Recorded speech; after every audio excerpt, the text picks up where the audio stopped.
We back. First topic of the day. Subscribe. Wait a minute. Yeah, wait a minute. Subscribe. Hit the like button. Thanks for all the new subscribers that we got. And thanks for the future subscribers. We're going to start the first topic off with the Dwayne Wade retirement. That's our guy. D-Wade. What the thing you're gonna remember the most about D-Wade and his career? One of the funniest ones would be when he cut his hair off and hit that little bald head. I was like, Wade. Peanut. Yeah, I was like, Wade. Yeah, man, you might want to let your hair grow back. Don't you ever cut your hair off again. But as a ball player, probably that first championship, because like even though we had Shaq, like you never thought that we were gonna get to the finals and win. And then I think that the other team was pretty good. Yeah, but the reason why you didn't think we were gonna win because we had to go through Detroit. Yeah, and then when we got there, it was like Wade just flourished, and it was like, oh man, we might win this because couldn't nobody stop Wade. Yeah, it kept getting to the free throw line. They were like, man, they cheated and stole it. Man, shut up, man. And I was like, cause I was like, it wasn't really like Shaq that had a big impact in that game because he didn't have a impact that season. Remember, it was pretty much Wade and Antonio Walker that were carrying the show. Cause matter of fact, was it? Yeah, I think it was the game before with Detroit Pistons because we had got blown out and they basically took all our players out, but it was Antoine Walker and some other people still in the game. And then I was like, we might have a chance because we had started coming back. But it was like little time left, and I was like, Antoine Walker saying like, man, I want this. Mm-hmm. I want this. And so the next game, he came out still on fire. And then we beat Detroit. And then we went on to play Dallas. And it was like, Wade started going out, hitting acrobatic shots and shit. And it was like, hey, man, we might have a chance to win this. We might have a chance to win this NBA championship. And then we won. Yep. That's what I'm going to remember the most about it. That and probably the first year. Playoff series versus the Hornets. And he had the little scoop shot down the lane to win the game. And I was like, that's when you knew, like, hey, we got something now with this dude. And he flourished after that. And I think one of the things that was crazy about him is that and Wade was talking about how in high school, how he can shoot. But like I said, when I got to college, I didn't know how to shoot no more. I had to find it again. And that was funny because I was like, dude, you talking like you used to shoot threes and stuff. Now, even when he talk about shooting threes now, he be like, I can shoot them. I just never had to. And it was like, fool, you probably, that thing when Shaq was like, he could have been an all-time scoring leader. And if only he hit this many shots, and he was like, my dad told me, you fool, if you worked on your damn free throw, you would have had that point. And it was like, Wade, you could have had a lot more scoring points. But Shaq was like that too, in a way. Because in the 90s, Shaq would shoot shots from far out. Not far out, but then he became a player with Shaq, which is in the paint. Everything was in the paint. In the paint, power. Turn the ball, turn around, shoot. And when I watched it, I was like, damn, man, how did that go from that like, because Wade went from, all right, I can shoot three, I just don't have to, and Shaq went from, I could shoot, I could dribble, I could actually do some ball handling thing, to Shaq shit was weight.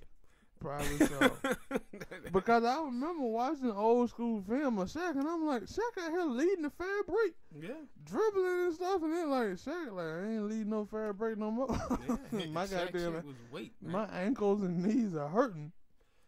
And for a while, though, you looked at with Wade, that, especially those years where we had LeBron and Chris Barr, that he kind of was on the Husky side. And he would tell you, he said that one time, he was a little bit bigger, he had to get back to his old. After them first 2 years, He had gained weight. He was out there looking like one of them chipmunks around the cheek area. And now I was like, yo, I understand that you pass the torch to LeBron and say, yo, this his team, but hey, you still gotta contribute. He said he was at the food table. Nah, I need you to contribute in the game. But those was some good. It was only 4 years, but those were some good years. I wish we could have had more championships, but you get happy with the 2 that you got, plus the 3 from all the way back then. So he had a great career, no doubt about it. And I said, the thing with Paul Pierce, I know I was like, Paul Pierce just got obliterated for saying that he was a better player than Wade. I was like, I don't know, like what people expected from him to say. Of course, he gonna say he the best player. He think he better than Wade. You ask him if he think he better than LeBron, he gonna tell you yeah. And though when I saw, I thought like, well, what Paul Pierce the hell you? Like, of course you supposed to say that, but I'm like, Paul Pierce, stop it. Cause then when he went to you give me Shaq, you give me all these people, and I was like, so you just gonna forget all about that Antoine Walker was on that team with Shaq and Wade and won a championship. And I think there was another part that they didn't show, but they showed it later. They were like, yo, Jalen Rose hit him with that. He was like, yo, you know who was on that same team with you and the same team Wade? Antoine Walker. Antoine Walker was the second leading scorer in the playoff that season with Wade them. And he was the second leading scorer when he was on your team. So what you got to say about that? He had to say nothing. He was just like, and I was like, yeah, you forgot about it. Antoine Walker was on that team. I did. And not only that, it was some good players, on that Celtic team with Paul Pierce and Antoine Walker. It ain't like they just had a bunch of bombs on that team. Yeah, it was a decent basketball team. Yeah, and I was like, cause when I remember back, I was thinking that Antoine Walker was Paul Pierce and Antoine Walker. Those were the 2 top dudes on their team, and then somehow Antoine Walker found himself on the Heat, and he was coming off the bench most of the time. And they were like, Antoine Walker was still a baller. Yeah, and shit, with Wade, when Wade did get some help both times, he won championship. So, and that's different from a lot of other players that are great, that when they get help, they still don't win. Well, Wade got a little help. He was like, and now I said I wish that Chris Bosh never got hurt, because I wanted to see how the team would have played with the pieces that we have now. I want to see how far we could have went, but that happened. You remember that year, Bosh went down, and then Whiteside went down in the playoff too. We still took him to Game 7, the Raptors. And the Raptors had a bunch of boatload of dudes on their team. But yeah, Wade had a great career. Nice career, kid. Next topic. Cory Booker, senator from New Jersey, running for president. Only raised $5 million, bruh. Now, he comes out for reparations. That's funny. Because he was one of the dudes who was ducking the topic early on. But then when these numbers come out, he all of a sudden now introducing the bill in the Senate on reparations. It sounds like they underestimated this ADOS movement and how big it was and how it was growing in numbers. Because not only did he do this, but Beto O'Rourke first come out saying, nope, I'm against reparations. Then he come out talking about how he for the H40 bill to study it. Then I don't want you to study nothing. Yeah, Bernie Sanders said he was against it. Now he comes out and he says he for the study of it. See, the game that they're trying to play now is that they think the ADOS movement would just go away. And see, what they're afraid of is if it lingers and ADOS continues to do this, it's going to run away white people from the Democratic Party. So all of this stuff is trying to drown out the ADOS movement before people actually start talking about politics, debates and everything. Mm. That's what they're trying to do. Now, see, Corey, he trying to get votes, right? Like, he know, like, all these other candidates are raising $18, $19 million, and he pulling in $5. And I said, what's so strange about him is that he one of the biggest corporate Democrats out there. And you only pulling in $5? Well, Big Pharma at, though? You was in there passing. Not on his side. Yeah, you was out there passing all of them bills for Big Pharma, taking all of that money from them. But now that you running for president, they done went ghost on you. They done went ghost on him.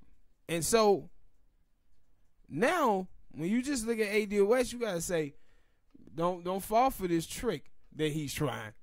Oh, Cory Booker think he's slick. He think he's slick out here. He's like, nah, I'm gonna go come out for reparations now. But early on, you sleep on it. Sleep on the issue. Bernie saying the same thing. Beto O'Rourke. Definitely for Bernie, who was, I don't know what reparation looked like. Yeah. Nigga, please, stop it. And not only that, Bernie, he doubled up. So Bernie, he do this with reparations, and then Bernie come out and say, oh, I'm not for open borders. Like, it's too many poor people outside of America. If we have open border, too many people going to try to come in. And I seen people trying to say, oh, Bernie is anchoring himself for the white working class vote. I said, not only that. I said, Bernie also didn't realize something that the Democrats haven't realized. Is that black people and Mexican Americans are not for immigration as much as people think they are.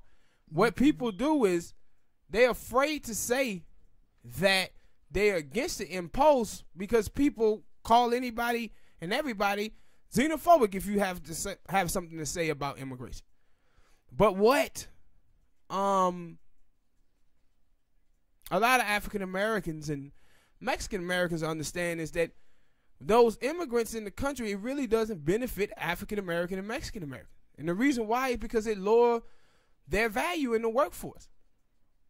That's why you have black unemployment so high and Mexican unemployment men so high. It's because they're being replaced in the workforce. Like automation and jobs being shipped across seas hurt us tremendously through the 80s and the 90s. So what's the difference between jobs being shipped across seas and immigrants coming across the border? It's the same thing. It's taking away jobs. Double the problem. Yeah, double the problem. People are being pinched. And so that's what Bernie is recognizing. He's looking at that and saying, hey, maybe we can pull some of these people. And shit, that's what he should be doing. Yeah. He should be doing that. But with Cory Booker, though, nice try, homie. I was finna joke around and say it's that Rosario Dawson effect. What? That he supposed to be dating Rosario Dawson. Is it Rosario Dawson effect because he supposed to be dating her, and we talked about how super liberal and all the other stuff she is. The Rosario Dawson effect. You gotta hear he was dating her when he was out there saying he wasn't for it like that. True. So, but nice try. Nice try, Cory. Nice try. All right. Next topic. Mark Thompson. Minister Mark Thompson. Never trust a dude who's a pastor. Minister. ADOS. early on, Mark Thompson said he was attacked by an ADOS member. That's what he puts out. So he was attacked. Well, the video comes out today. And you got the video? Yes. And I get frustrated because the stuff that you said, other people say, don't really explain me all my life. I'm a poor black man from the inner city. And I don't care about Russians. I don't care about others. I care that my life sucks, my school water is poisoned, my kids' education is horrible, there are no jobs, I have a felony, so I really can't get a job.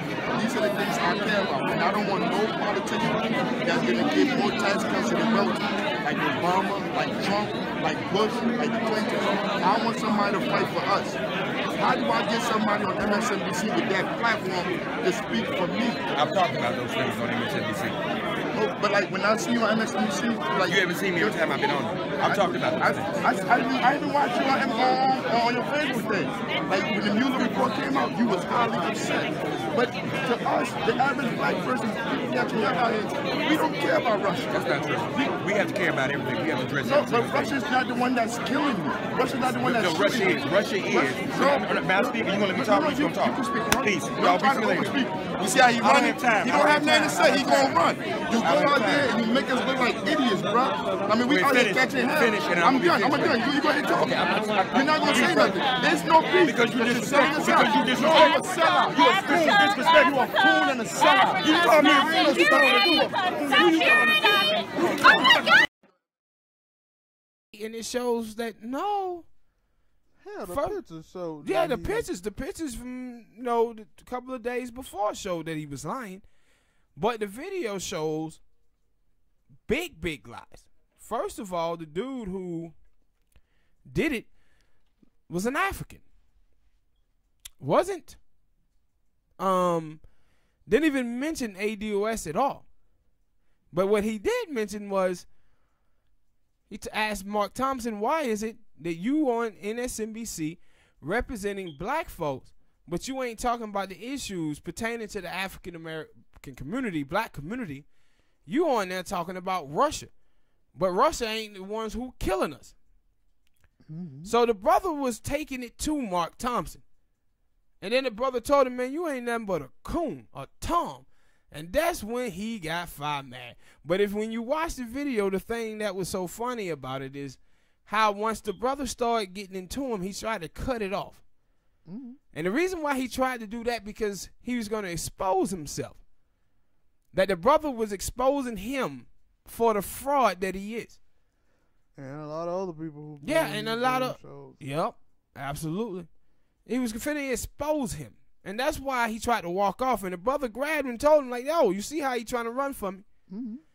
See how he trying to run? But that's the thing, when you have, like, that's why I always say, yo, you gotta start, when people have problems with these people, you can do it on Twitter. You can voice your opinion on Twitter, on their Twitter account, but you also gotta bring it to them where they at. Because if you don't, they just gonna keep on spewing their little crazy nonsense on TV, because that's the reason why those people want them on TV. That's the reason they bringing them on. They ain't bringing them on to talk about the real stuff. And we talked about that before, probably not on this show, but it pays to talk bad about black people. Yeah. It pays because you get the black people who are against what they're saying, you get them angry and it get them talking about them, but also it get the white people who are saying bad things about black people who say, see, we ain't the only one who feel that way. That black person that feel that way too. Yeah, I'm gonna touch on that in one of the next subjects. And that's why, like, every time I see something now, I hate it. Like, especially with people who come out and say stuff about black people, bad about black people, I be like, yo, leave that person alone. But I get the thing is, when you, for some black people, not me, because I don't trust nobody like that, especially people I don't know who's supposed to be public figures, I don't trust them like that. But people come out here, it's a thing that it been brewing. It probably been like this for a long time. Like, yo, you say stuff bad about black people, we'll put you on TV. Remember Bill Cosby? Remember the pound cake speech? How they just led cameras out when he was out trashing black people. At the same time he was doing that, he was behind the scenes selling rape cases. But they love to push mics in front of people who would trash black people. And see, with him, his thing was these folks are mad because they are not the ones who started this group, right? Yvette Carnell, Tone Talks, and Sandy Doherty. It's the one that started this, and they mad about that. And see, another thing about him, Joanne Reed, and so many of the other people, man, these immigrants. See, one of the things we have to understand as black people is that those people, family members, made their life off of the oppression of black people. So if black people was to receive reparations, black people would become an elite group. And because of that, black people will be able to get their children into schools and get better education. And if that happens, then all of these immigrants become unwanted immigrants. See, their whole life is based off of us being a permanent underclass. That's what their life in this country is based on. But if blacks was to, you talking about 38, 40 million people now having access to college and all of the job fields, these people become unwanted. But see, what had happened is all of these immigrants now then got into the mainstream. And they being a representation of African Americans. And they're playing on, hey, I'm black just like you. But now the African Americans are talking about their lineage as a Pacific group. Now here come all of these people coming out against it. And like we said in other videos, that people who you thought were your allies, you're going to find out that they're not. And just not with just, and with him, what he pulled is not just being against A.D. West. He lied. Said he was attacked. No, you put your finger in that man's face and then throw a punch at him. That man never did put his hands up at you, not one time. My thing is, that dude was speaking to him calmly. Calm as he can be, spin game, and he start getting mad and getting raised and getting aggressive. No, I'm out here. See, I know, and it like, no, he got you. He got you, and you know what? You have nothing to come back with because you haven't been sitting here going over the bull crap that you've been spewing. So you can't come back with you can't come back with bull crap because you ain't been practicing it. This dude coming to you with everything and fast, and the only thing you can say is, no, Russia is killing us. How is Russia killing us? Yeah, and I don't remember seeing Russia doing drones strikes in America in ghettos and hoods. Yeah, but and see this the thing that I want all the black people out there, the ADOS group out there. What I want you guys to think about is this: since 1968, with the death of Martin Luther King Jr., black politics pretty much been dead since then. And what I want you to think about is how you guys out there, y'all done got all of these presidential candidates talking about reparations and putting up bills. In 4 months' time, all the black people who were in the media done had 50 years and haven't achieved nothing on this. Because they never tried. All of those folks was up in there trying to access white wealth, playing the model minority and having respectable politics in white spaces. That's what they've been doing. And now that black people are calling them out on this, they don't know what to do. They out there playing Becky, playing the victim like Becky. When you see videos of white women out there doing stuff to black women, and then when black women bust their asses back, they go say, she hit me. She hit me. No, you did it first. I said, and that's what they doing. They out here playing Becky. You got what you deserve. Out here playing Becky, man. And I was like, Joanne Reed and all of them. And I said, Wes, at the end of all of those people, in the 1960s, with Dr. King, when Dr. King said that the white moderate is the biggest obstacle to the freedom of the Negro, even more so than the Ku Klux Klan. He's talking about these white moderates that were trying to stop him for fighting for civil rights, telling him that he was asking for too much. Those white people were saying this to Martin Luther King Jr. because they was afraid of white people. We're going to lose the South. Martin Luther King like, man, I don't care. I don't care. My people we need our civil rights. What you see from the Boule crowd is that they have accepted that ideology.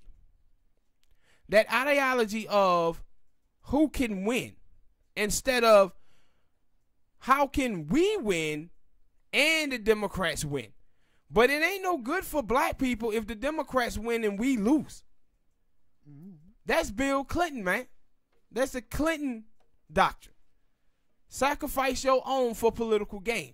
And the Boule blacks in the media have been playing that role now for 50-something years, getting access to white wealth while black people suffer.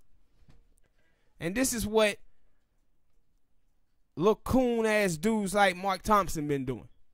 And see, the thing is, they've been putting him, you watch his YouTube or whatever, he doesn't get any views. They put him on TV as if he has a voice because he on television. But he has no voice in black America.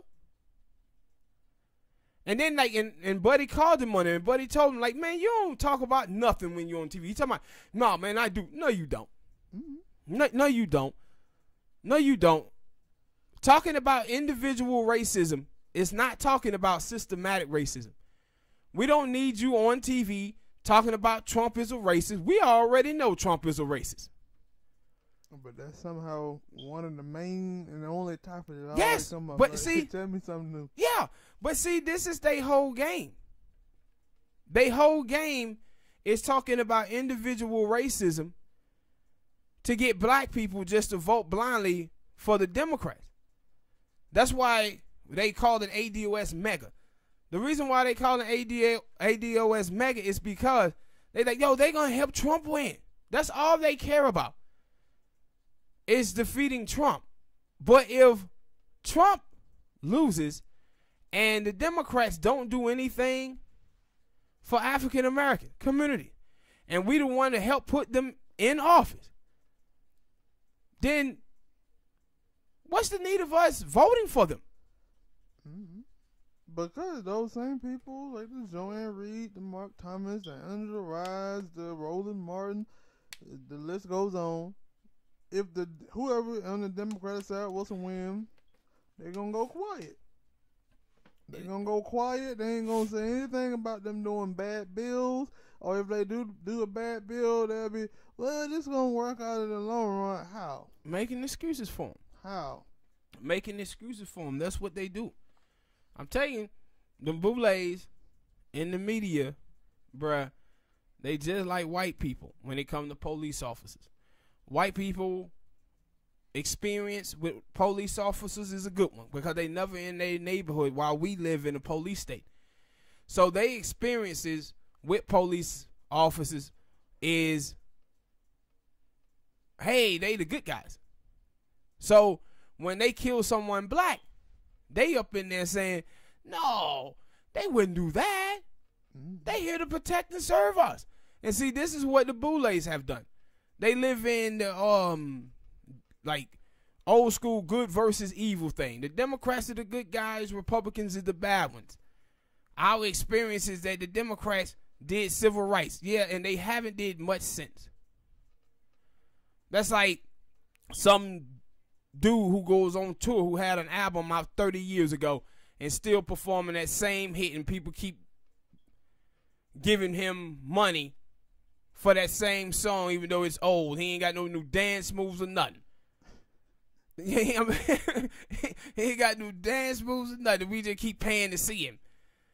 Like, yo, dude, you got to give us some new material here. You can't keep skating by like this. And that's what we have been allowing the Democrats to do for 50 years. And then I said, just look at it. Once ADOS stands up and say, hey, man, we need to start talking about this reparation. Here come all of these Democrats like, yeah, let's talk about it. Let's talk about it.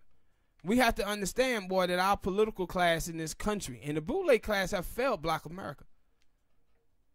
They're just facts. They're facts. And I said, thank God for Twitter. Twitter, YouTube, Instagram, Facebook, because what it have done, it have given black people a voice from the upper class black people. Now black people are representing themselves and being vocal and speaking their truth. And that's what we needed. That's what we needed, man. So Mark Thompson should be ashamed of yourself, player. But ADOS is here. ADOS is here, partner. And y'all gonna have to deal with us. Alright. Next topic. T.I. Game. Go after Kodak Black.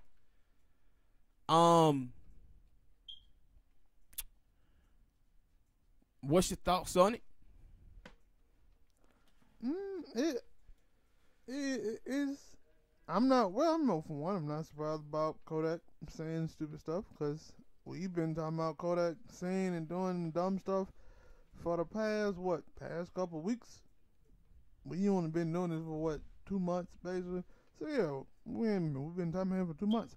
But my thing is that, like, they were right for that. Like, I'm seeing other people who are coming out talking about, oh well, people.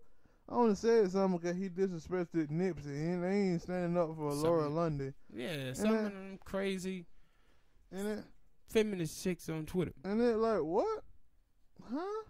Mm-hmm. Well, with T.I. probably was cool with Nipsey, but I'm pretty sure, if I remember correctly, he was cool with Laura London before he was cool with Nipsey. Because they did a movie together. Yeah. Game, hey. Now that was the thing that when I skipped through it, I remember that, and I said, okay, all right, I give you. You're right about that. When Charlamagne, I'm telling you about how Charlamagne was doing his shit, that he was like, yo, it kind of funny that Game is doing this when Game had things on him. Yeah. And I was like, yo, true. Double, cause he was talking about, yo, Kodak is being disrespectful, and I'm like, yo, Game, they just got on you 2-3 months ago about being disrespectful toward Kanye wife. Yeah. Talking about you slept with a chick 10 years ago. Yeah, and I was like, yo, that's the part where I was like, all right, Charlamagne, I agree with you. But all the other shit, nah. Yeah. Nah. And see, my thing is, like, with the chicks who was saying that, these chicks out here are painting a narrative. Like, they in the expression Olympics out here, competing with white women to see who's the most oppressed. Mm-hmm. So when that narrative doesn't fit, where black men step up and they talk up for sisters, they like, oh, we got to find a way to shift this back to our agenda.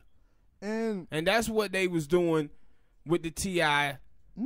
thing. Oh, they ain't doing this for Laura London. They just doing this because of Nipsey. A lot of these cats didn't even know Nipsey. So you telling me when Ebro a couple of months ago was stepping to Kodak Black because of them rape allegations, you telling me, oh, he was doing that for Laura London?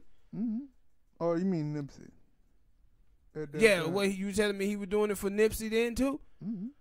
But that's my thing. That's why, cause I seen it on Media Takeout. They were like, oh yeah, Ebro said he ain't gonna boycott. I said, y'all just gonna put it up there like that.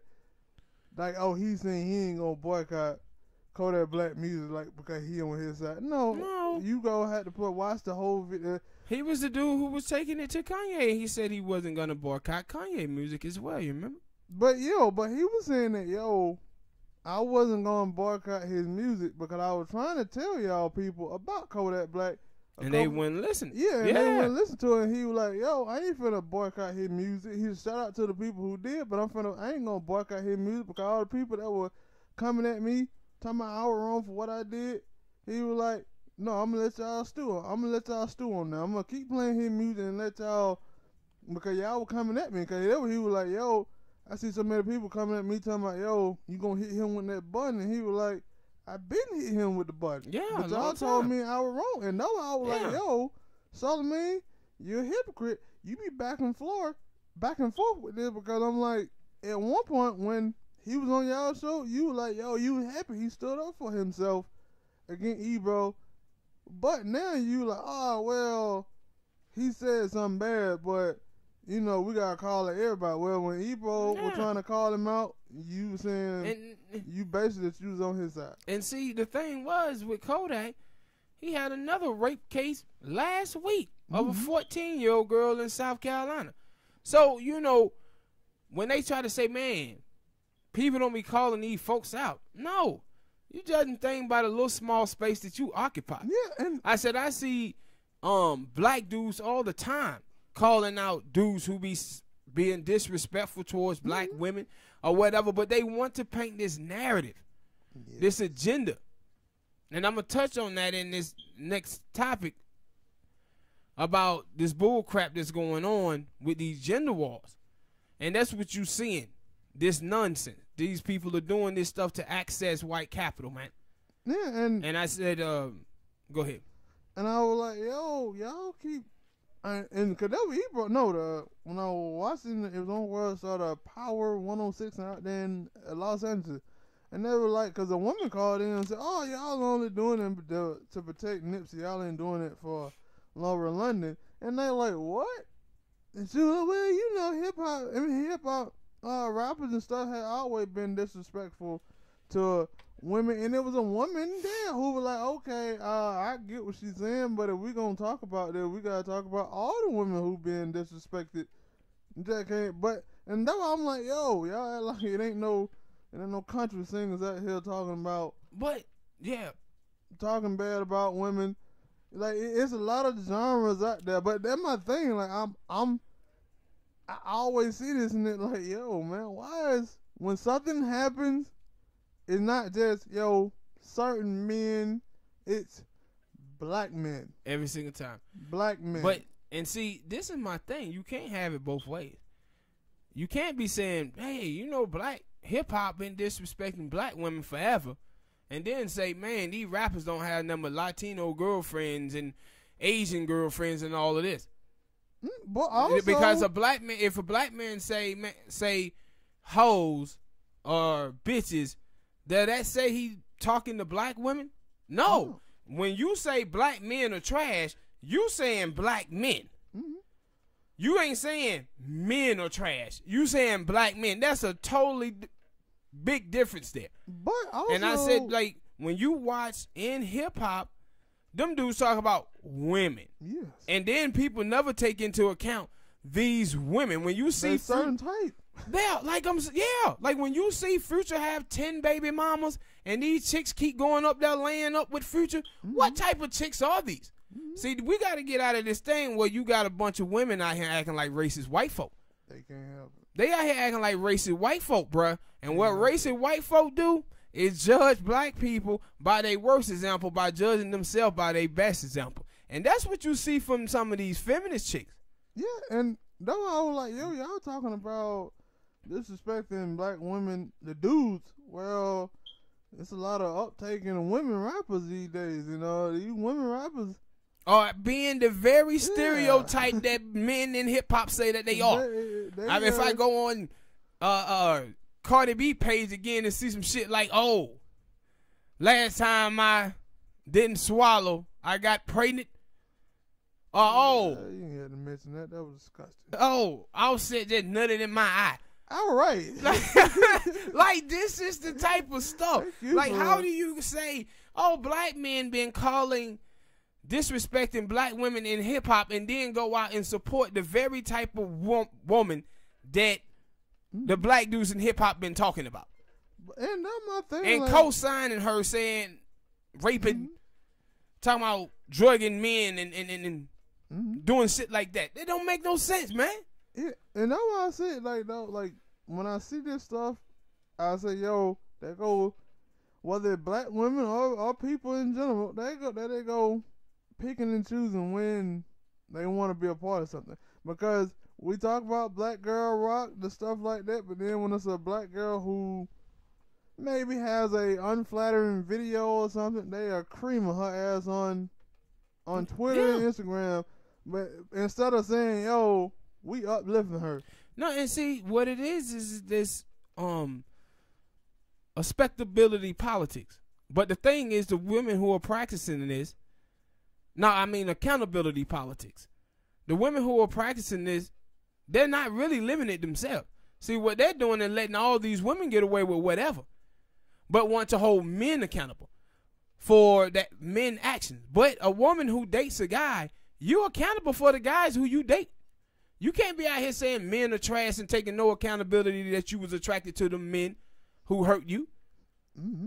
And when you out here trying to secure a bag, that's your main focus when you trying to date a guy, and you ain't focusing on personality, character, morals, and values, and you get burned, yeah, congratulations, you played yourself. And you got to take that upon yourself. And go ahead. Go ahead, Finn. No, you go ahead. You got it. But you got to take that upon yourself. You can't be out here talking about men need to take accountability when you ain't taking none either. Y'all out here validating women's poor behavior in the name of sisterhood. And then the same problems you have with men, you doing. It constantly trying to tell men don't be putting your gender ahead of doing the right thing. That's exactly what these chicks are doing. They're putting their gender ahead of doing the right thing. Mm-hmm. That's what they doing. And I said, and that's what they was doing. If you watch the whole thing with Nipsey, right? The gay dudes want to come out and say, well, you know, Nipsey, he was homophobic. He was homophobic. That could have turned to violence.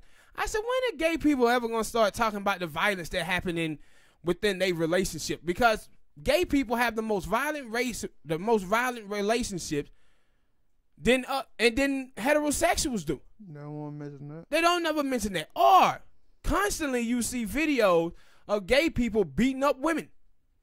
They ain't gonna mention that either. No accountability whatsoever with the violence that goes through their own community, but always talking about somebody else have to be accountable for their actions. Mm-hmm. Like, yeah, I said, this is ridiculous. This accountability politics. But the people who is espousing these thoughts, they're not living it up to themselves. But then when black men show them something else, they like, ooh, we gotta shift this back. We gotta find a way to shift this back. Mm-hmm. And that's exactly what you're seeing from the crazy black feminist women. And see, I don't even like calling these women feminists because I really don't think they are. These chicks are practicing misandry. They have a contempt and a hatred for men, buddy.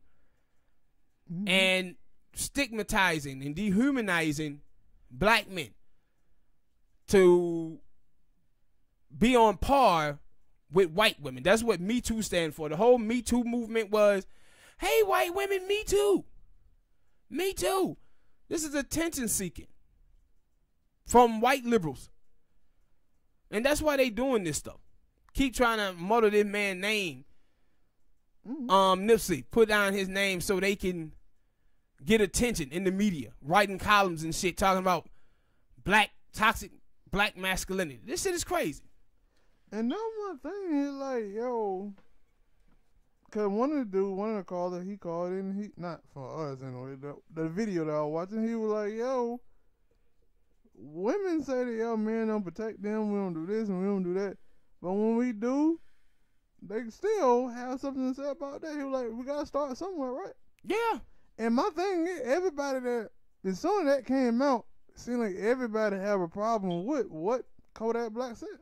Yeah, but see, so, the whole thing is like, it's just false. Like when they say, well, men don't protect. Well, when you talk about like pedophiles and woman beaters who go to prison, who was the dudes in jail beating the hell out of them dudes? Yes.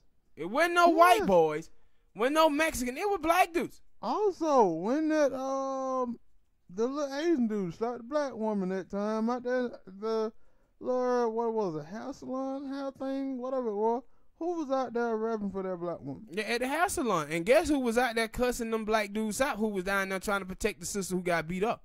Yeah. It was some sisters down there, little hood rats. Yeah, and it like, yo, And see, you can't say that, yo, we don't have y'all back, but when we do, and y'all basically talk shit at us for having y'all back, you know what that make us want to do? Sit back.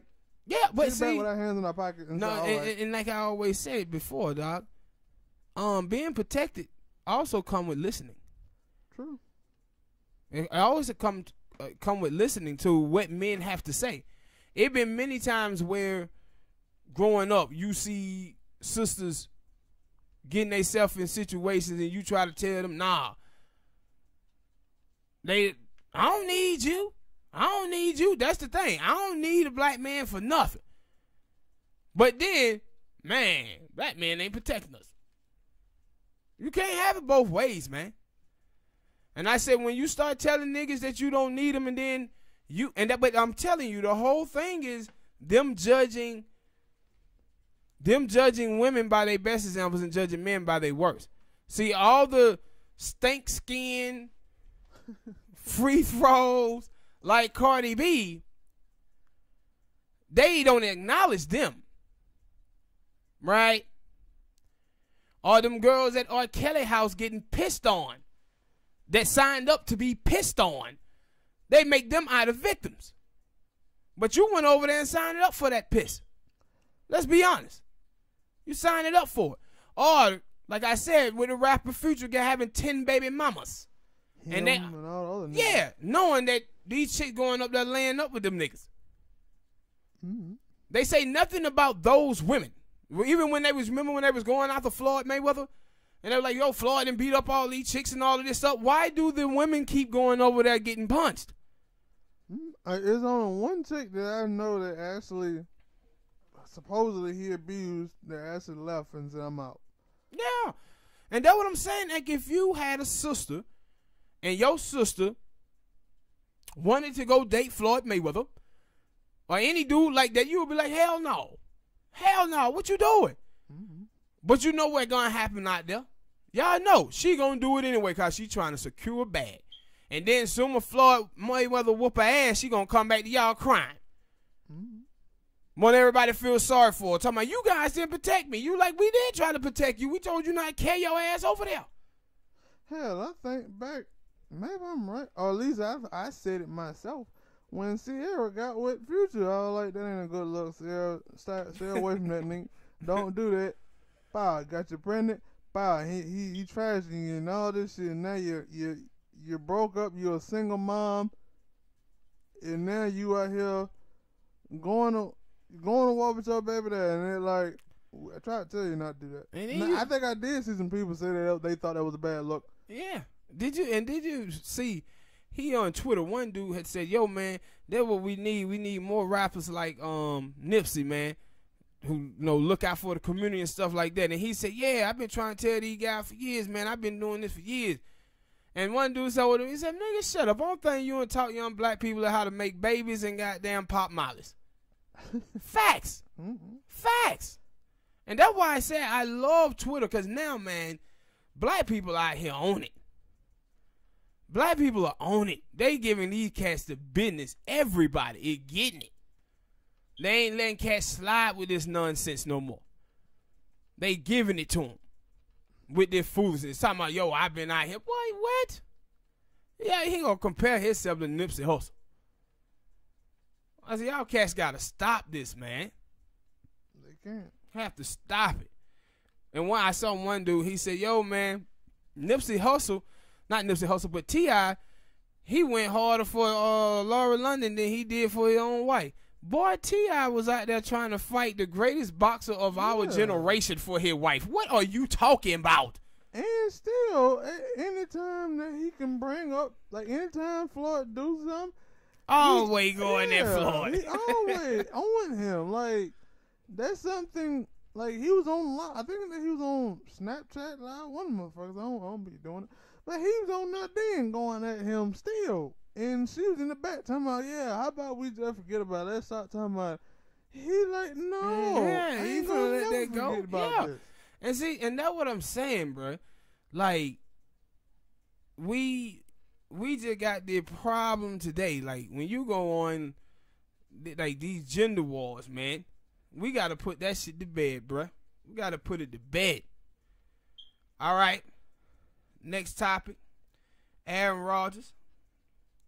So this was a smear attack on him, former coach in the organization of Green Bay Packers. Smoke, you're a Green Bay Packer fan. Long time Green Bay Packer fan. What's your thoughts on it with your team? I read it, and a lot of it, I was like, you know, I've been known for one that Aaron is sensitive. I've been known that. So I'm not surprised about something. And I also know that when he make bets with people, he don't come through. With him and the boss man. Remember that time he made that bet? And yeah. Then, but you read nigga. Yeah. Yeah, but I was like, yo, some of the stuff, like I think it was on like two people, because some of them was anonymous sources.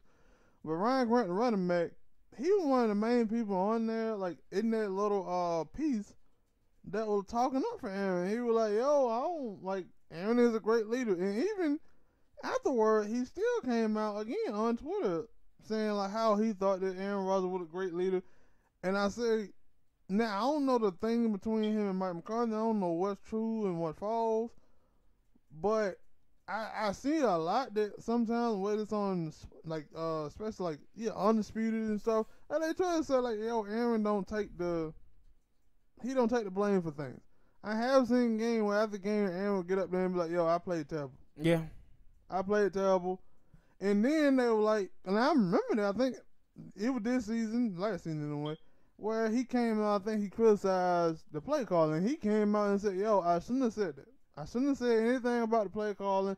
I shouldn't have said anything brought that up, because I know what it was going to be. It was going to be that, oh, me and Mike McCarthy aren't good. Or you're going to be looking at, oh, I'm taking a shot at Mike McCarthy, but I wasn't. And what funny was, in the piece they were saying that, yo, Aaron is a dude who is, like, he might have a problem with you, but he ain't going to bring it up to you. But then him and Mike McCarthy said, no, we have talked to each other about our problems all the time. And so, I was happy to see, because I was wondering, like, yo, Aaron going to talk about that? Because normally when people come out and talk bad about him, he kind of just let it go. But this time, he actually came out, and you can hear it in his voice that, yo, he was mad about this. Yeah. He was mad about this, and I was like, good on you, Aaron. Like, I don't know what's true, but Mike McCarthy come out and said, nah, man, things with me and Aaron were good. And then Aaron come out and say the same thing. Even though y'all was just saying, yo, those two dudes hate each other, so why would they come out? Why would one of them come out and say basically the same thing? Yo, man, nah, we were cool. Yeah. One of them gonna say, nah, I really had a problem with him. Yeah, it was about time. And then he brought up a good point. He was like, yo, people kept talking about how I had a problem with Mike McCarthy. Now, why did I have sign back? Yeah. And he was like, yo, if we played the way that we supposed to play, if I play good, that mean what? That we were going to keep winning, and Mike McCarthy going to be still my coach. Why would I keep playing? Why would I want to sign back? And I was like, that's kind of a point. And the thing is, to me, is like, Greg Jennings. Like, Greg Jennings act like one of them little dudes that was in high school that got picked on, and now he's 37 years old and he ain't got over it, man. But no, like, he every single time something go on with Aaron Rodgers, the first person on the microphone speaking is Greg Jennings. And that was the thing, like, when that piece came out, he was more going at Mike McCarthy and saying, yo, I blame Mike McCarthy for some of this stuff. And you can say that, like, at that time, after we won the Super Bowl, we did have a good team. Somewhat, on offense, we had a good team. We ain't never just truly had a great defense. Because I think that next year we started letting go. We let go a bunch of players on defense. You remember what's called was a huge factor, man, on that defense. You remember when Collins had that neck injury? He couldn't play no more? Oh, you definitely. Like that, I remember that. That was really big on that defense. It hurt that defense huge, man. And I always said, like, in that piece they talked about him as well. And I always said, yo, I don't, like, with Mike McCarthy and Aaron Rodgers, I don't give them too much to blame. I give the GM Ted Thompson, because what can you do when the GM is not getting your team? If you're a coach, double failing. Yeah, if your GM ain't going out there getting you big time for to come help your team out, what can you do? Yeah, and not only he was double failing. He wasn't signing free agent, and then the players he was getting in the draft were busting. Yes, and I remember a couple years back when Mike McCarthy was like, "Yo, man, I think we need to start changing up out the way we do things and start going into free agency." Why? Because he's like, "Yo, we drafting and we ain't hitting." Mm-hmm. We ain't hitting, and we ain't hitting because this nigga in here falling asleep on me. They say he was in there falling asleep doing meetings and shit. So, and it like, he was slurring words, and it like, yo, man, Mark McCarthy. Mention was sliding in. Yeah, something. And so, that was I was like, yo, I never too much give Mike McCarthy too much blame, because even when it was a couple seasons back where he started to, cause it was a piece about it, like, yo, Mike McCarthy never really cared about the defense of Green Bay. He's always focused on the offense. And I was like, I remember a couple seasons where he did try to focus on the defense, and he said, I ain't gonna call the plays no more. And you know what happened? Our offense stunk that season. Remember, I was telling you, yo, man, we need to get Mike McCarthy back in the calling plays again, because the offense stinks. Yeah. It ain't running well. It sucks. And he came back late in the season to start coaching the offense again. And it was like, yo. Wow. What? Yeah, I seen that. Breaking news. T.J. Dillashaw suspended for 2 years. 2 years. Breaking news. Mm-hmm. All right, back to the topic. And so, and then like they like to bring up that I have a problem with that, because I'm the only one who remember that. Probably me and some other Packer fan.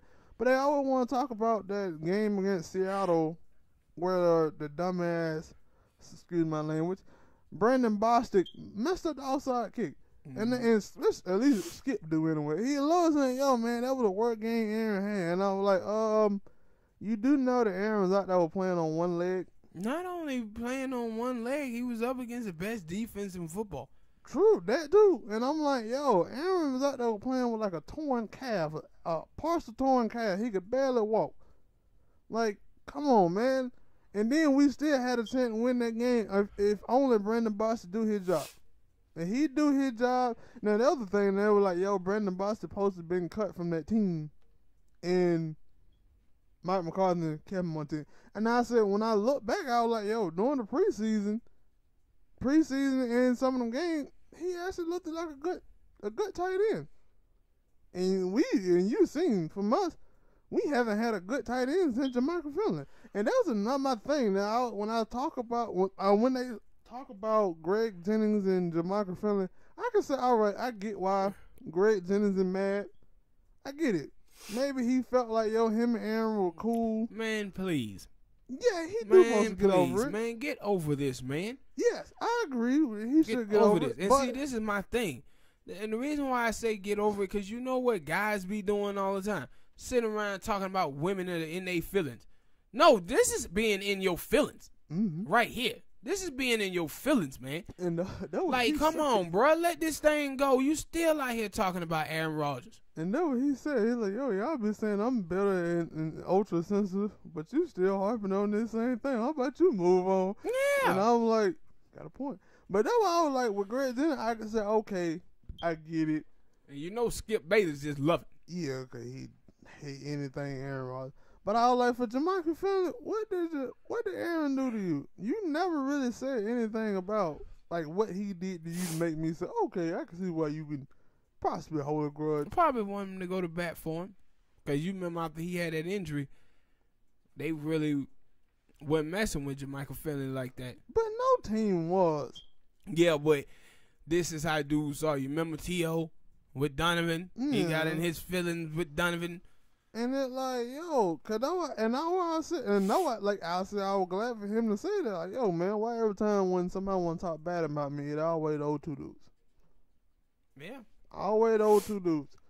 And now I'm looking at like, yo, I was wondering, was he going to come out? Because he had Ben came out and said something about it, of course, because He just ain't nobody team. So they can just come right to him, and I'm like, you gotta wait. And they were like, yo, the Packers gonna be in camp, by their little training camp thing on Monday, and I was like, I want to see it. Aaron gonna say something about that little piece, and then he did, and I was like, good on you, because that dude James Jones, and that's why they try to say, oh well, you know, if you a friend or if you on somebody or you on his side, then you automatically not friends with those other two. You're not friends with Greg Jennings and stuff. And I was like,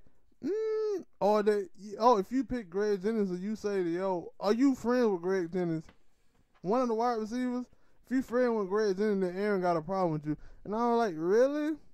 Like, you mean tell me that none of those dudes are friends with Greg Jennings because of Aaron? Yeah, and Aaron got that much control over them. And it's everything. Like, the same problems that the Green Bay Packers was having now, they probably was having some of these same problems. And they were, because Greg Jennings was there whining then. But when you lose, that's when everything comes to the top. That's when all of it comes out. And that's why I said with Aaron and them, they just got to stay focused and keep playing football. All right. Next topic. Representative Omar from Minnesota called Stephen Miller a white nationalist. GOP critics accuse her of being anti-Semitic. Now, see, this is the stuff that bothers me. Where you have people who are racist towards minorities, and then when minorities say something back in return, people pretend that that person is just as bad as the person who said something racist. Who did Stephen Miller? You remember the little bald head dude in the Trump administration who had that time I showed it where he had that put that black magic on his hair, that LeBron spray. I don't think so. Yeah, maybe. And he's a known white nationalist. Like, this is the dude who wrote up Trump immigration plan and all of this stuff. Like, he's a white nationalist. He ain't never tried to hide this. This is who he is. This is what he's about. But now they're gonna try to use it that he's Jewish, right? Like Jewish people can't be white nationalists. Yes, that's what's crazy. Like, oh, Jewish people can't be racist, huh? What? And see, this is like saying a woman who was raped, going back at her accuser, saying, yo, this dude raped me, he's a rapist. Oh my goodness, she anti-male. She anti-male. That's basically what he said. Never heard that before, but it probably has been said, not just been. No, I'm giving it a equivalence. I'm not saying that it happened. I'm saying this is the equivalent of it, of a woman being raped, and she say, "Hey, that guy's a rapist," and the dude look and say, "Man, you are anti-man." That's basically what he's saying here, because she said this dude is a known white nationalist. She says, "Hey, you're a white nationalist." They say, you're a racist. But she been coming out dropping bombs. Yeah, she been dropping bombs. Dropping knowledge and facts for the past couple of weeks, and people have been getting mad with her. Like not for last couple of weeks. She been doing it for a couple of years. See, she just now got this, this new seat. But she been around for a minute. Like, she been around for a minute. The thing is, they ain't used to people like her. They ain't used to people like her, Alexandra Cortez, and Rashida Tlaib and Ariana Pressley. See, them young ladies in there speaking they mind. That's what they should do. So, and what you see is also with Joe Biden, where Peggy Newton was like, oh, Joe Biden, he shouldn't run because the Democratic Party is so nasty now. I was like, they've been nasty. They nasty. They standing up for themselves. That's what is happening. The minorities of the new wave of minorities are standing up for themselves, and they fighting back against racism. Like, they get mad at her because she talked about the money that the politicians take from Israel. She didn't lie. Mm-hmm. Her comments about Barack Obama, she didn't lie. She told the truth. Other people have said it before. Yeah, they told the truth. She told the truth about them all the way around. But now to call her anti-Semitic because she called out a national, now he's like, oh, he's Jewish. He's Jewish. As if Jewish people can't be racist. What about Donald Sterling? He was Donald Sterling Jewish too. He was racist. Mm-hmm. But that's the thing that people don't seem to understand, or because we didn't say that before. Like, I get they feel like, yo, because other white people are be racist against Jewish people. Ain't no way to, there's some Jewish people who. Oh, white supremacists. Yes. Just this. And it's like, you gotta get out of that. Oh, because Like, they Jewish or Jewish is a religion. They skin is still white. And that was like, it was funny because you can see cases of things like this. Like, I think I told you that before. I seen a girl that was on Instagram and like she was from France or something. They was like a friend thing of Black Lives Matters over there in France, meaning that people in France white people in France are being racist against black people. But look at this. Think about this too. And this is what I said. You notice something. It's something going on here. Yesterday, I wake up and you know what I see? They said Beto O'Rourke calls Netanyahu a racist. I didn't hear anybody say Beto is anti-Semitic. But when the little black Muslim girl says Stephen Miller is a white nationalist, they say, oh, she anti-Semitic. See, what they're going to try to do is frame this 2020 election around Omar, Alexandria Cortez, and socialism. Right? This is what their goal is. This is how we win. Because that's a word that they can say. And no. Somehow, every time I heard people who bring up socialism, they seem to get scared. I'm like, huh? Scaring white people. What? See, when you start saying socialism, what they have been told about leftists is these are tax and spend liberals who are going to give your hard-earned money to these undeserving blacks and Latinos. See, this is why they use that word socialism. And that's why they run from it. This was Lee Atwater's Southern strategy. Mm-hmm. And see, the Democrats, the failure on the Democrats is that the Democrats never tried to fight that back. Although the Democrats tried to fight back the Southern strategy, so Bill Clinton in the 90s, he pretty much rolled over to that ideology and bent over backwards, calling himself the New Democrat. But now the country is still stuck in that mode. A lot of white people are about blacks and Latinos, of welfare queens, even though like double the number of black people on food stamp than it is white. I mean, more whites on it than it is black, but they don't care about facts. They don't matter.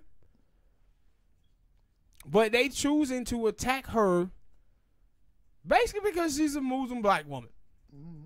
That's basically what it is. And you see that when they attack her and they don't say anything about Beto O'Rourke saying that he anti-Semitic, it shows you their hand and what they're doing. But I hope she keep going at them the way she doing, man. It seems like she is. Yeah, I hope she keep it up. All right, next topic. Elisa Garza. Who's that? She is co-founder of Black Lives Matter. Now, she comes out and she called ADOS movement homophobic and patriarchy. Now, I want to talk about something on this subject. With the gay movement in America, feminism in America, and what black politics supposed to be, I always disagree because of what they are and what they doing. Like, you watch Al Sharpton. Al Sharpton have been around forever. And he'll be out there pretending that he was fighting for black people. And I say pretending because nothing ever got done. But what happened is he got in that door.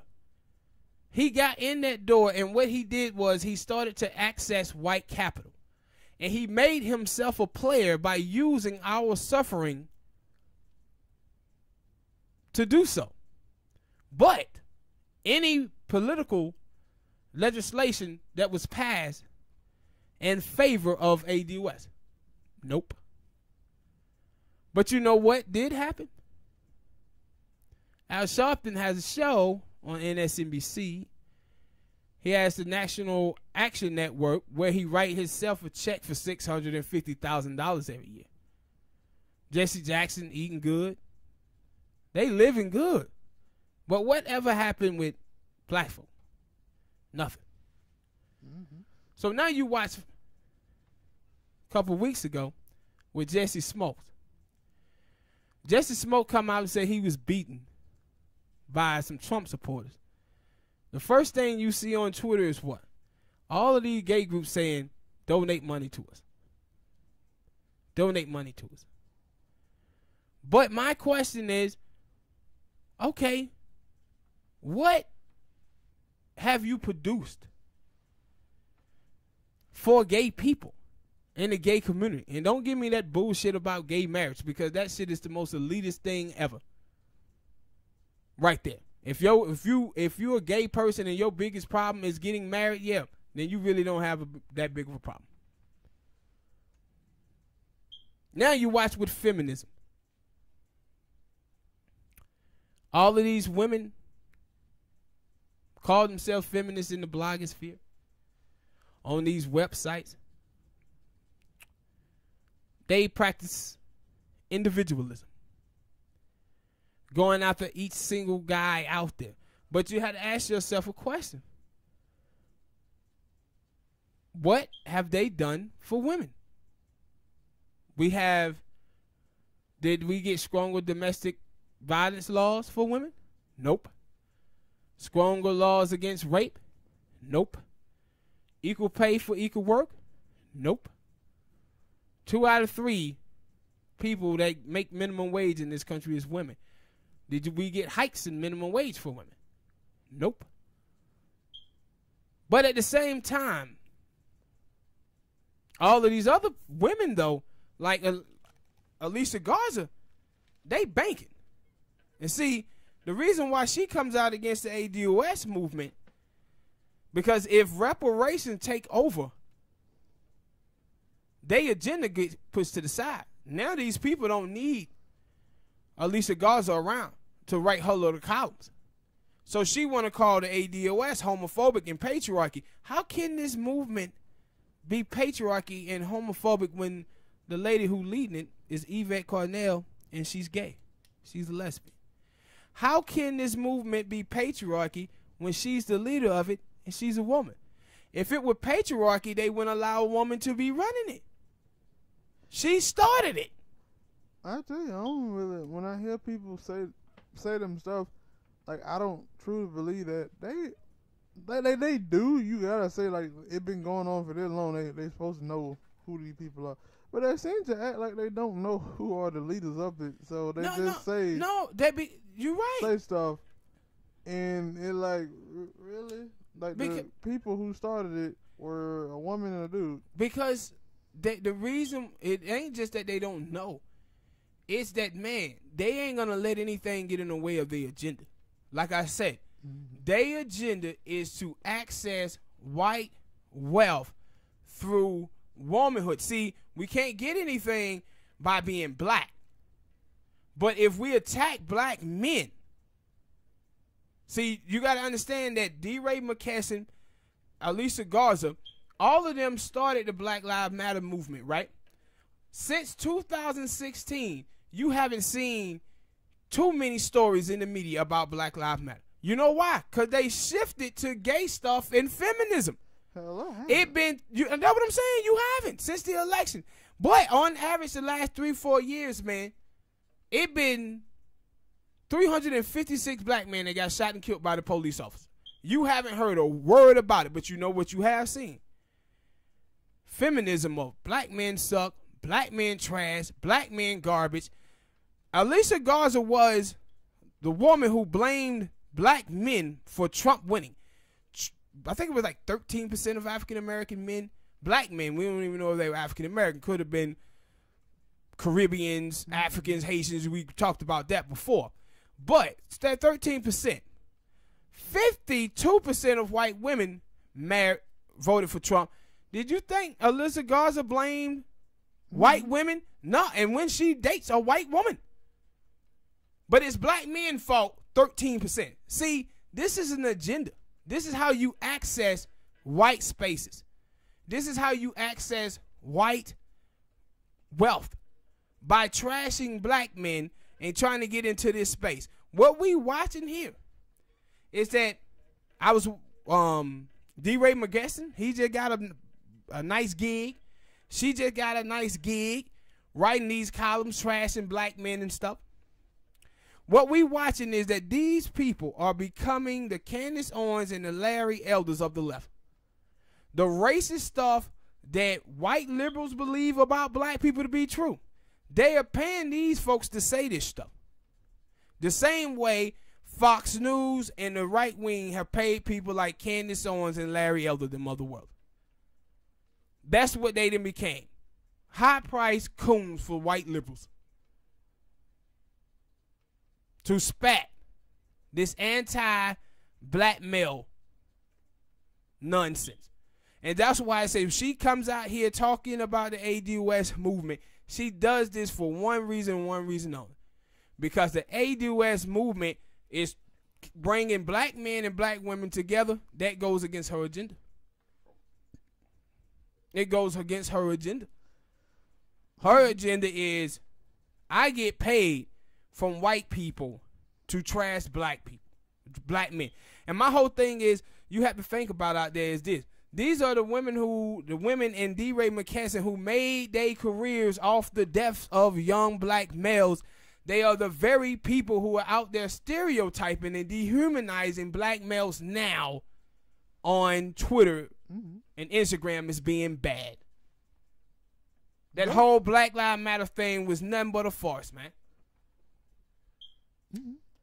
And I think that I think Sean thought, at least I thought Sean King was part of that as well.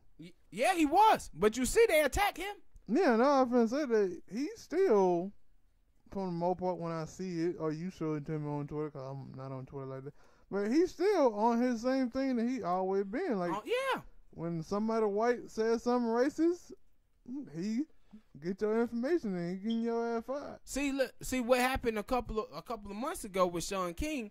It was this young shawty on the line, and she one of these chicks that be riding in this Massandra clan against black men. So she was lying, saying that Sean King stole some money. So Sean King reached out to her over Twitter and told her, look, you need to take this down because you lying about my name. I didn't steal nothing. So she took it down. Then she put it back up. And then he got his lawyers involved. So what she does then is say, oh, Sean King is attacking black women. He didn't attack black women. He went at you.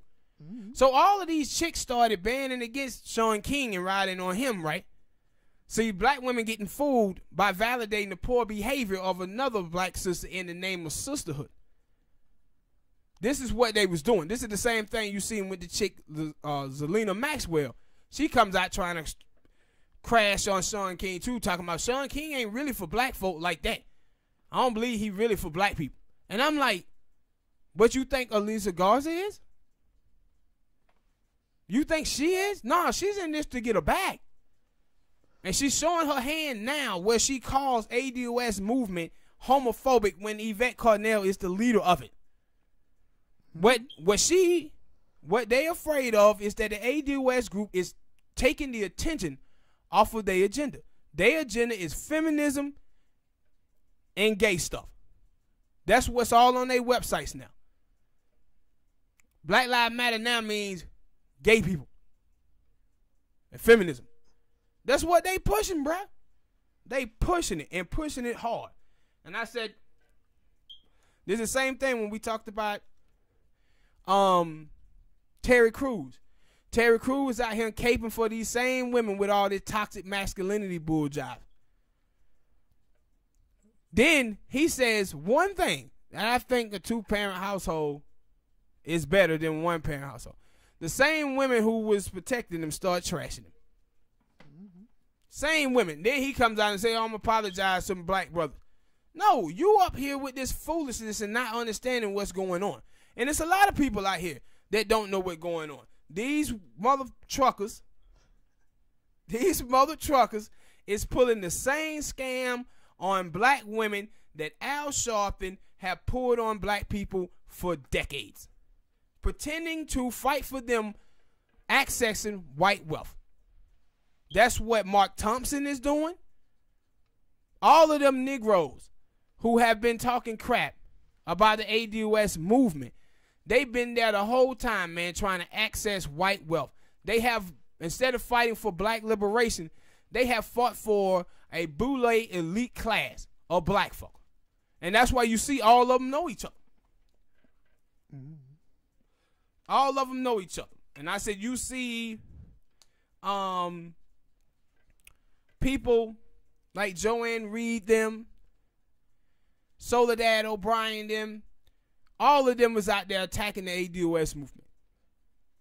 Jamel Hill, she was out there shifting the focus away from the death of Nipsey Hussle, shifting it to toxic black masculinity. This is what they do. I said they have an agenda, and anything that get in the way of their agenda, they shift it back. And and this thing with her show you how crazy it is that they attacking the ADOS movement of being homophobic when Yvette Carnell is the leader of it. And that was funny about that video sorry to go back to that Kodak Black video when we were talking about Charlamagne. That somebody, I'm guessing he said that in the thing about toxic black masculinity, and somebody was like, I really hate that he brought that up. And I was like, no. Who said that? Charlamagne. I was like, he taking cues from other people. Yeah, he taking cues from these crazy feminine nuts out here. And these chicks is cooning. Like, I'm going to tell you, what you see from these chicks, right?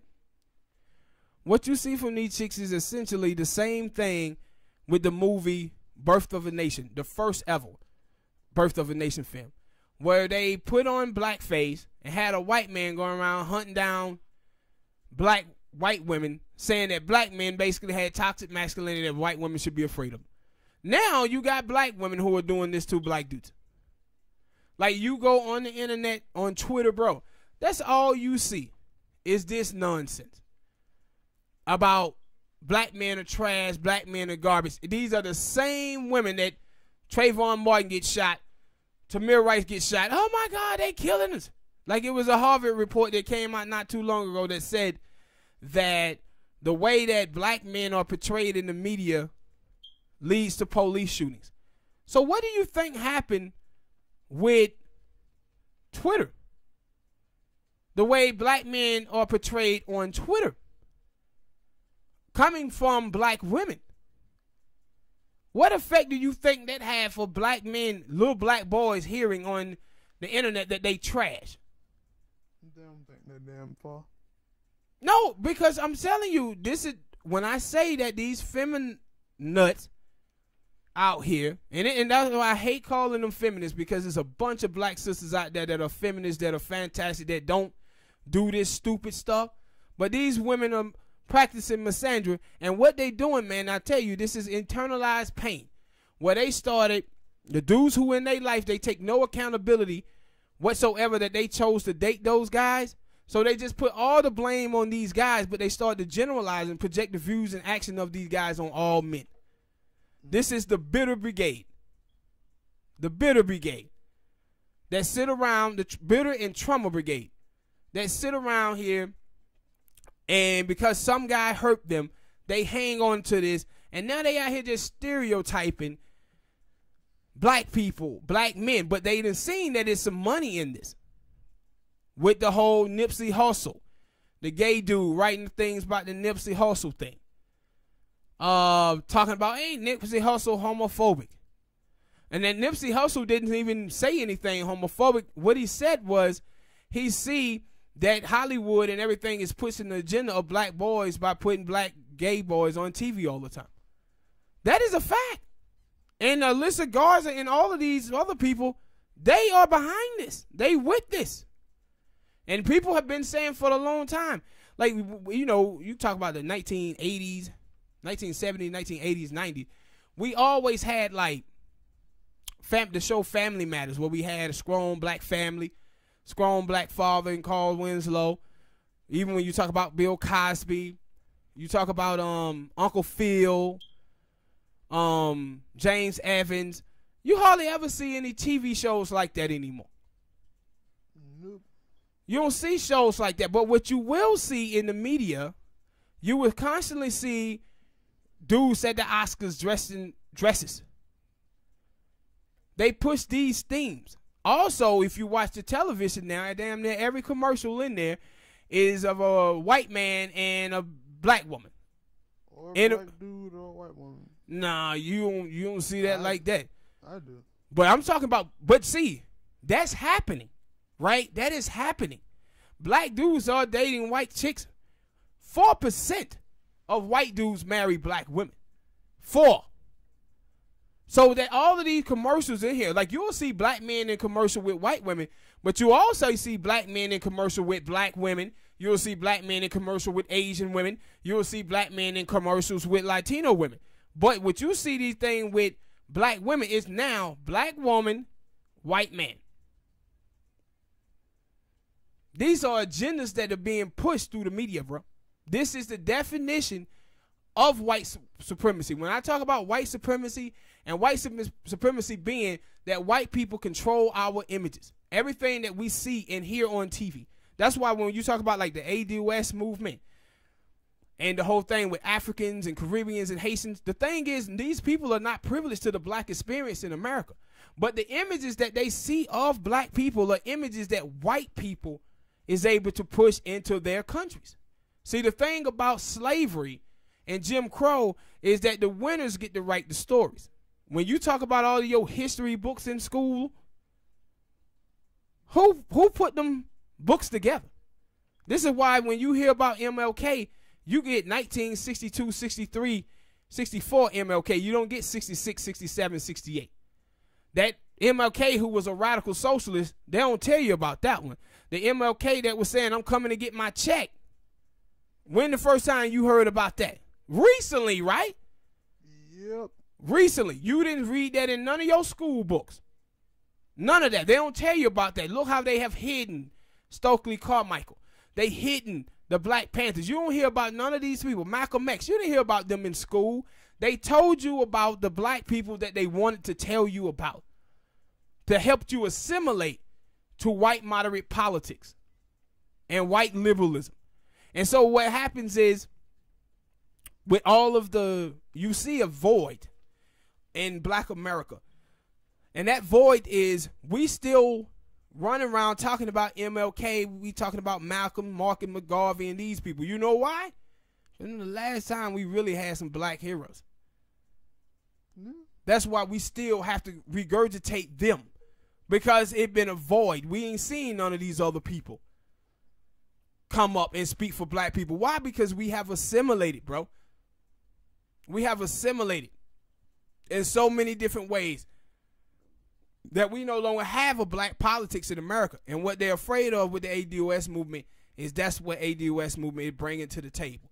Black politics. That's what they bringing to the table. And they afraid of that. They getting in the way of their agenda. I said, what you see from Alyssa Garza here, she's telling you she put her sexual orientation and her gender before her race.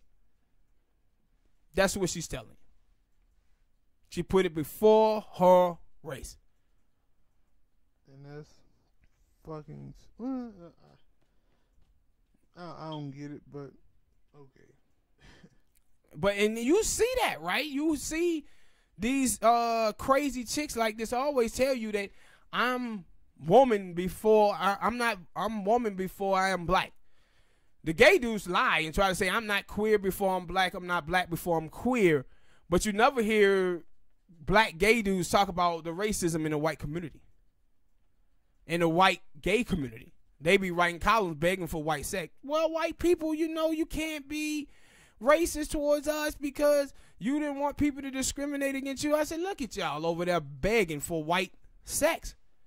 Y'all over there fighting against white rejection. Y'all are not fighting against, fighting for black liberation. You fighting against white rejection. What you're trying to do is mingle with white people. What cause? Yeah, like you hear with some of these dumb black dudes out here talking about Emmett Till died for me to be able to have sex with white women. What? What is wrong with you Negroes? Oh, I don't fuck with you. Yeah, Emmett Till died for you to have sex with white women? And that's what some of these dudes believe. You remember the stupid stuff with Nick Cannon and them? Oh, man, a white woman is a pride for me to have because it means I can have a white man's woman. Stop it. Black women are the standard of beauty out here, and y'all sitting around here talking about white women. I'm going to take pride of having white women. What? This is that foolishness, man. And that's why I said with the ADOS movement, it's going to expose a lot of these fakers, man. A lot of these fakers who've been in the media speaking for African Americans all of this time. So many of them been these immigrants who know nothing about the black experience here. That's why they always talking about individual racism, because they really never face systematic racism. But I said with Lisa Garza and D-Ray, like D-Ray been first, like I thought I just seen his ass got hit with a lawsuit or something a couple days ago. I don't know. I ain't seen nothing about it. But he was the first dude coming out here caping for that dude Daniel Caesar. Should have known. They look like they be kinfolk. Coming out here caping for him.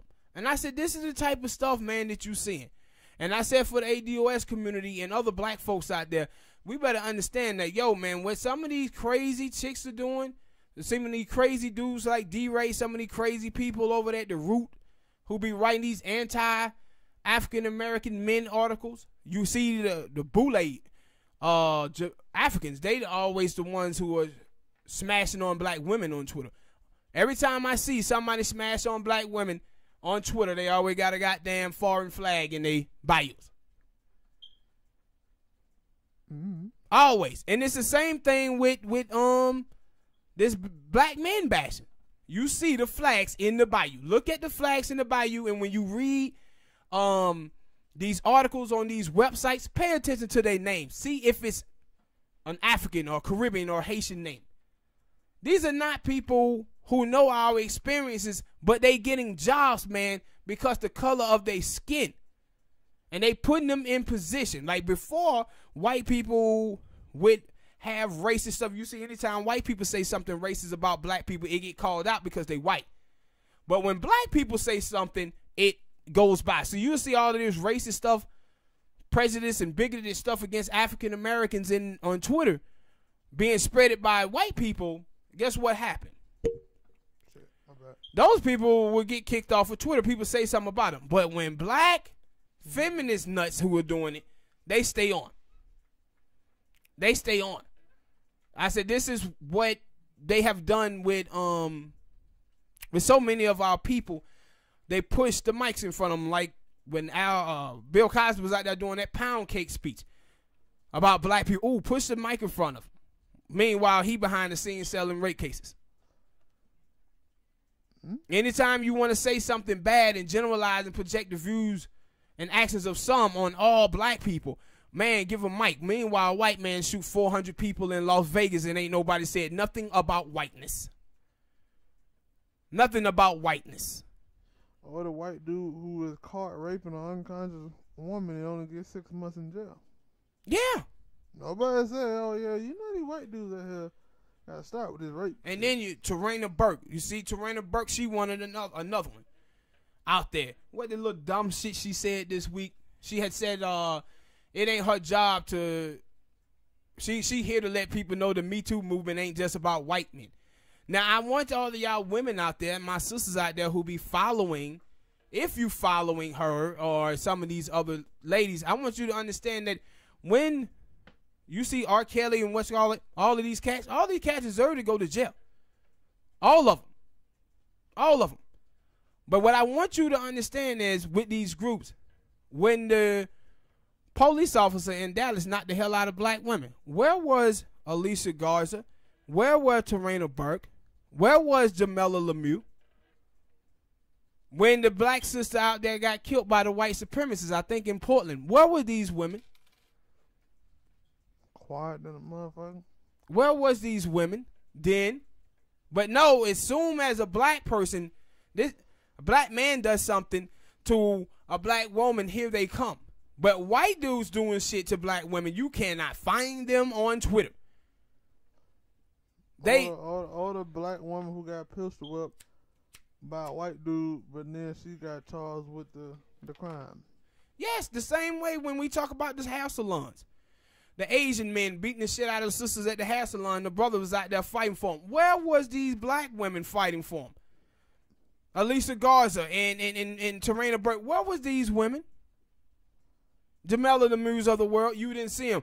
But as soon as a black man do something to them, here they come. And see, this is 80s, man. This is 80 crack era shit here.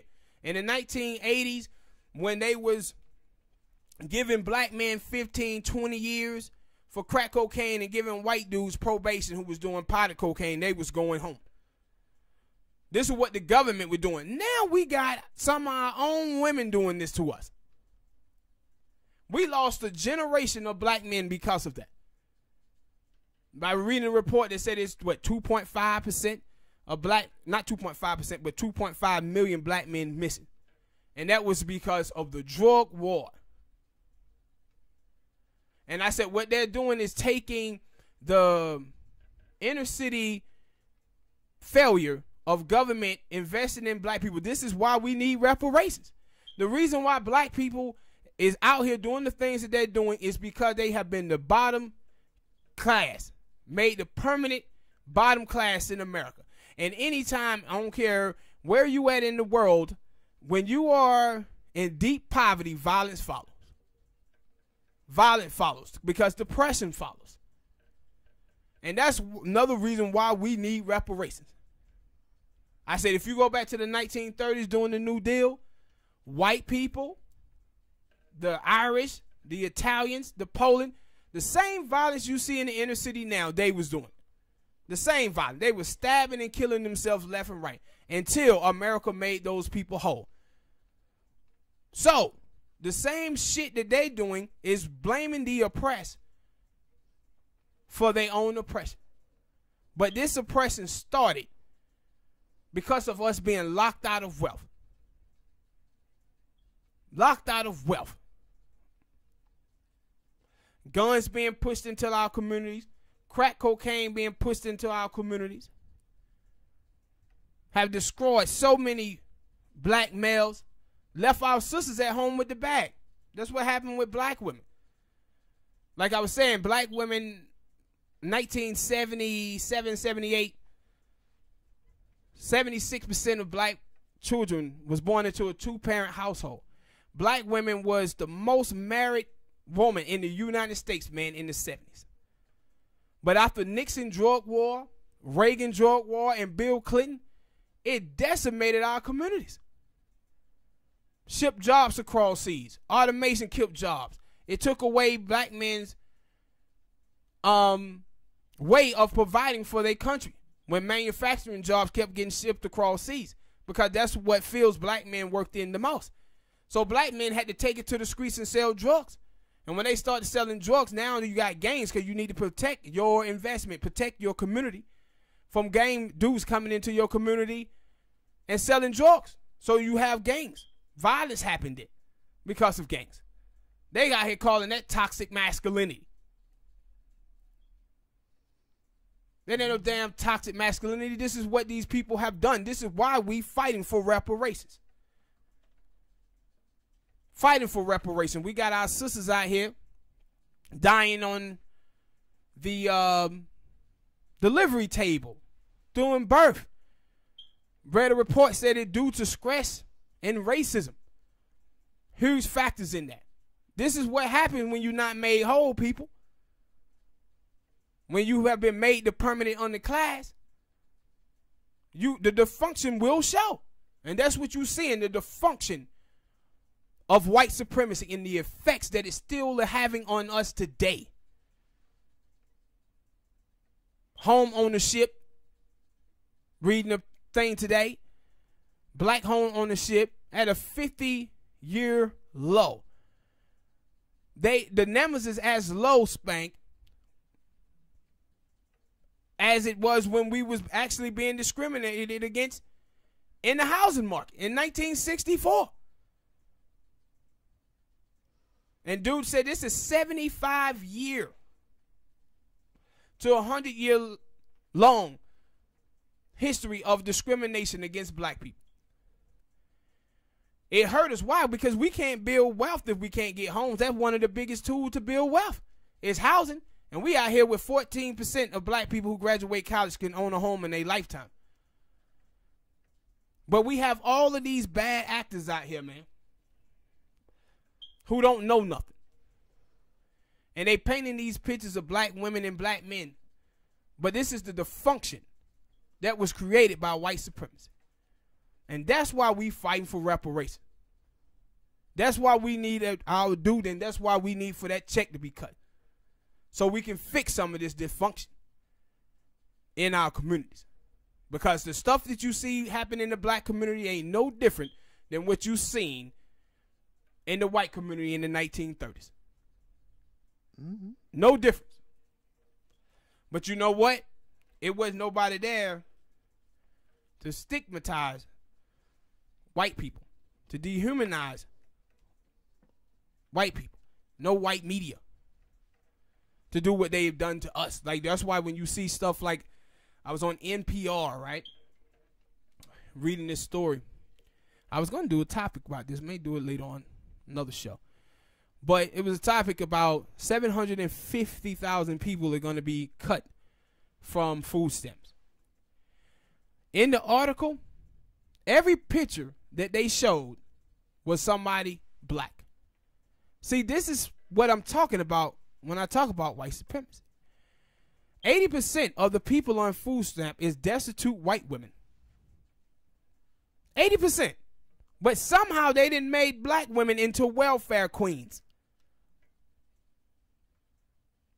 See, this is what happens in a white supremacist country where they control your images. You watch so many wonderful black women out there who are rappers. They can't get a deal. Cardi B can get one. Nicki Minaj can get one. You can put hip-hop wives on television. And what they're doing is putting out these images across the world that this is what black women are. That's why you see black women are the least sought out women on dating websites, because they didn't stigmatize the hell out of black women. They didn't stigmatize the hell out of them, dude, then dehumanize them. This is why these stereotypes of black women being manly. This is manly. Big lips, thighs, they hair. This is the shit that they was doing to black women through film. Through film. Same way with the 1970s. Black people wanted to be in them films, be in movies, and they put out the blaxploitation films to play with our images and send our images across the world. And that's why I said with black people, when we talk about Africans and Haitians and all of these people, this is why these people don't like black people. This is why they don't like African Americans, because this is what the images of white people were sending them of us. Saying this is what black people are in the United States of America.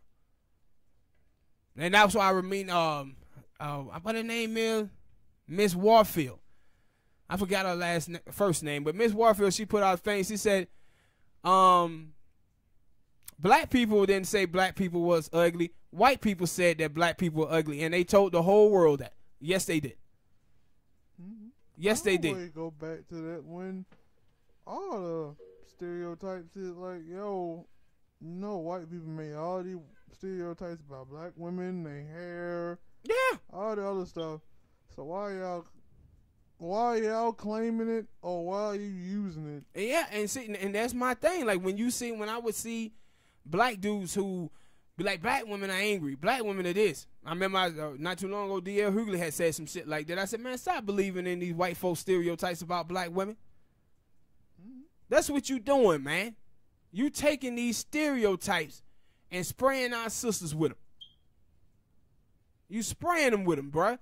This is what assimilation is. This is why integration was bad, because they assimilated us through integration. That's what they did. And you see Charles Blow, he out there today with his foolishness talking about Nat Turner was a serial killer.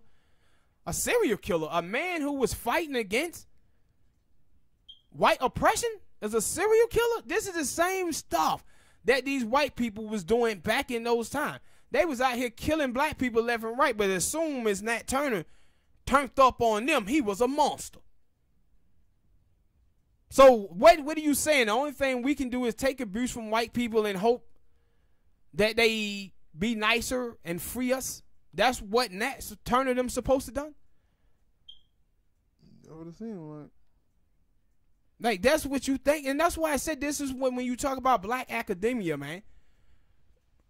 The worst thing we did was integration when we stopped allowing black women to teach us, and we started getting into these schools. See, we took the approach that white was better. See, we had black schools, but the black school was just underfunded. Instead of us asking to be equal to white people, we asked to have access to white people. And what we have had access to is their indoctrination and them assimilating us. This is what Pat Buchanan, he was on there talking about, man, you know, it's hard to assimilate black people. No, it's not. thought it was Latino. No, that was Tom Brokaw talking about Latinos. He was talking about black people. See, it ain't hard to assimilate black people. A lot of black people have assimilated to white ways. This is why they find moderate politics and white liberalism so acceptable, when it haven't benefited them in 50 years. Because they have assimilated. And I said, you have all of these people now who are supposed to be black intellectuals in the media, and they're not black intellectuals. What they are is spewing white liberal politics.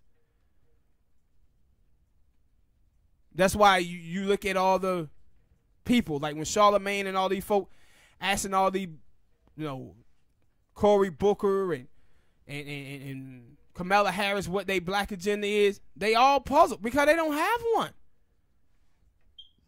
They don't have a black agenda, and they don't have a black agenda because they don't spew nothing but white liberal politics. That's what they learned in these schools. This is what they learned in these schools. It was a setback. It was a setback of us integrating the school.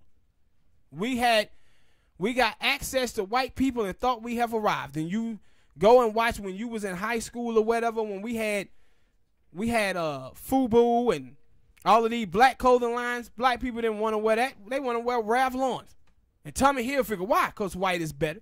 Hell, still to this day they do that. Yeah, white is better. You watch black people now. Do they want to buy land in their communities? No. Where do they want to live when they get some money? In the white neighborhood.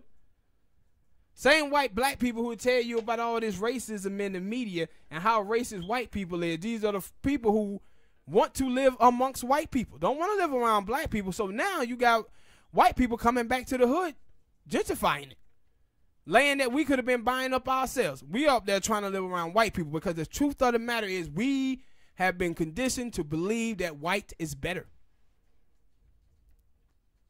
White is better. And that's why when you see these black dudes who date white women out here smashing on black women because they believe white is better.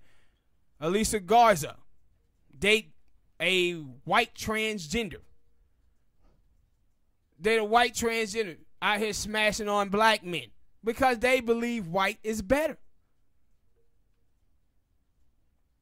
But y'all can keep on with the attacks on ADOS, being homophobic, patriarchy. We ain't going nowhere. We ain't going nowhere. I'm going to be right here making ADOS videos, partner. Guess what? We defeated white moderate politics in the 1960s. We defeated the black pathologists in the 1960s. Guess what? We're going to beat y'all here. We're going to beat y'all here. It's going to take some time. This thing ain't going to happen overnight, but we will beat you because you know what? Like the homie said, 300 people on code is stronger than 100 million people just sitting around. And so many black people have been just sitting around for 50 years, going along with the flow. And that's why I say all of these attacks on Yvette Carnell, Tone, Sandy, Doherty, all the people who've been fighting for this movement, ADOS family, don't pay these people no attention. We got to keep rocking. We're going to call out their foolishness. But we ain't just going to sit around and argue with them because they ain't our target.